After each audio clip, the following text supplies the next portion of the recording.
오늘 이 말씀은 서울시 구로구 개봉동에 있는 새광명교회 박영민 목사님의 설교를 모든 성도님들과 일반인들이 알아듣기 쉽도록 재구성된 말씀입니다. 안녕하세요, 청취자 여러분. 오늘은 새광명교회 유튜브 채널에 올라온 한 종교 강연 녹취록을 좀 같이 살펴보려고 합니다. 고린도전서 6장 9절에서 11절 말씀이 중심인데요. 신앙을 통한 변화, 또 그 과정에서 나타나는 좀 예상치 못한 그런 이야기들을 다루고 있어요. 그래서 이 강연 내용을 통해서 신앙이 어떻게 작용하는지, 또 영적인 변화라는 게 뭘까, 그 본질을 함께 탐구해보면 좋겠습니다. 자, 바로 시작해볼까요? 네, 이거 참 흥미로운 주제인 것 같습니다. 특히 오늘 다룰 내용에는 서로 아주 극명하게 대조되는 두 가지 상황이 나오거든요. 그래서 이걸 비교하면서 신앙의 여러 다른 모습들, 그 역동성을 좀 들여다보면 재밌을 것 같아요. 맞습니다. 첫 번째로 저희 눈길을 끈 건 그 북한 교회에 대한 이야기였어요. 좀 역설적인 상황이죠. 강연에서는 이제 김일성의 부모님이 기독교인이었다, 이런 배경 설명과 함께 평양의 봉수교회나 칠걸교회 같은 곳들을 언급하는데요. 이런 교회들이 사실은 체제 선전용으로 세워졌다는 거죠. 그렇죠. 강연 내용을 보면 주로 외국인들에게 우리도 종교의 자유가 있다, 이걸 보여주기 위한 목적이 컸고, 그래서 신실한 당원들을 이렇게 배치해서 신자인 척, 연기를 시켰다고 하죠. 근데 바로 이 지점에서 강연자가 아주 아이러니한 현상을 지적합니다. 네, 바로 그 부분이에요. 형식적으로 그냥 성경 읽고 찬송가 부르고 했을 뿐인데 그 가짜 신자들이라고 할 수 있는 사람들이 오히려 진짜 믿음을 갖게 되는 일이 벌어졌다는 겁니다. 강연에서는 이걸 두고 하나님의 말씀은 살아있다는 증거다, 이렇게 제시를 하더라고요. 네, 심지어는 북한 당국도 이런 어떤 변화를 좀 감지하고 추가적으로 교회 짓는 거 지원해달라는 요청을 거부했다, 뭐 이런 이야기까지 나오고요. 와, 정말 예상 밖인데요. 통제된 환경, 심지어는 보여주기식 연기였는데도 말씀 자체가 영향을 미쳤다는 해석이잖아요. 그렇죠. 이게 신앙이라는 게 참 예측 불가능한 힘이 있다는 걸 보여주는 굉장히 강렬한 사례 같아요. 어떤 계획이나 의도와는 전혀 다른 결과가 나온 셈이니까요. 근데 강연은 여기서 끝나지 않고 이제 정반대 상황으로 넘어가죠. 이번에는 진짜 신앙 공동체라고 할 수 있는 초대 고린도 교회, 그 안에서 발생했던 문제들을 다룹니다. 네. 당시 고린도라는 도시가 워낙 복잡했잖아요. 다양한 문화, 계층, 종교, 철학이 막 뒤섞여 있었고.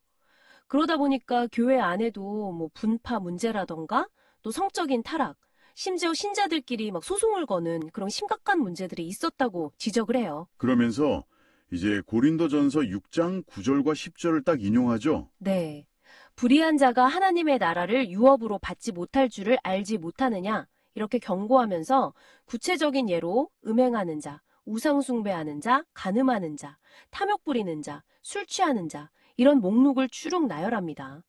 여기서 불의하다는 건 강연자 설명에 따르면 단순히 뭐 도덕적인 문제를 넘어서서 하나님의 기준, 즉 말씀에서 벗어난 상태를 의미한다고 하고요. 와, 이런 문제들을 보면 진짜 교회라고 해도 상황이 상당히 암울하게 느껴질 수도 있을 것 같은데요. 근데 강연의 진짜 핵심은 11절에 있었어요. 너희 중에 이와 같은 자들이 있더니 주 예수 그리스도의 이름과 우리 하나님의 성령 안에서 씻음과 거룩함과 의롭다 하심을 받았느니라. 이 구절이죠. 세 단어가 나오는데 뭐 쉽게 말하면 과거의 죄를 용서받고 씻음, 하나님 앞에서 구별된 존재가 되고 거룩함, 그리고 법정에서 무죄 판결을 받은 것처럼 죄가 없는 존재로 여겨진다, 의롭다 하심, 뭐 이런 의미라고 볼 수 있습니다. 그러니까 과거에 어떤 삶을 살았던지 간에 예수를 믿음으로 인해서 근본적인 변화가 가능하다, 이런 희망을 이야기하는 거죠. 아, 그러니까 북한의 그 가짜 환경 속에서 진짜 믿음이 생겨난 것과는 또 다르게 이 진짜 공동체 안에서도 문제는 생길 수 있지만 그럼에도 불구하고 변화와 회복의 가능성은 항상 열려 있다, 이런 메시지군요. 네, 맞습니다. 강연자는 진짜 교회 안에도 사탄의 방해나 뭐 여러 가지 이유로 거짓된 모습이 나타날 수 있으니까 영적인 분별력이 중요하다, 이렇게 강조하기도 해요.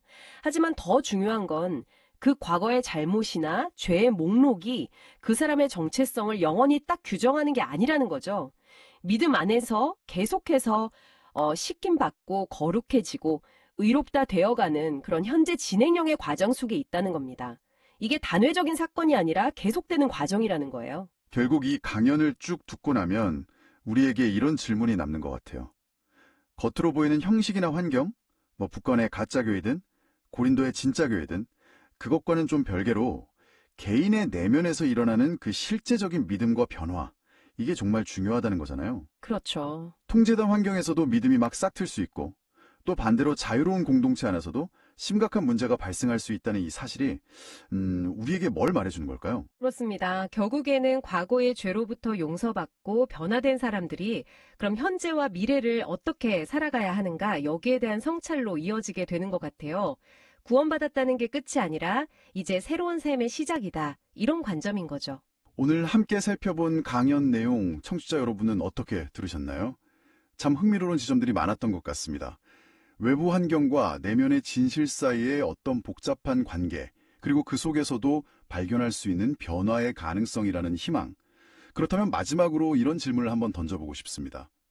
만약 가짜 환경 속에서도 진짜 믿음이 피어날 수 있고 또 진짜 공동체 속에서도 거짓이 스며들 수 있다면 여러분은 지금 서 계신 바로 그 자리에서 어떻게 진실된 믿음을 가꾸고 또 분별하며 살아가시겠습니까? 한 번쯤 깊이 생각해 보시면 어떨까 싶습니다.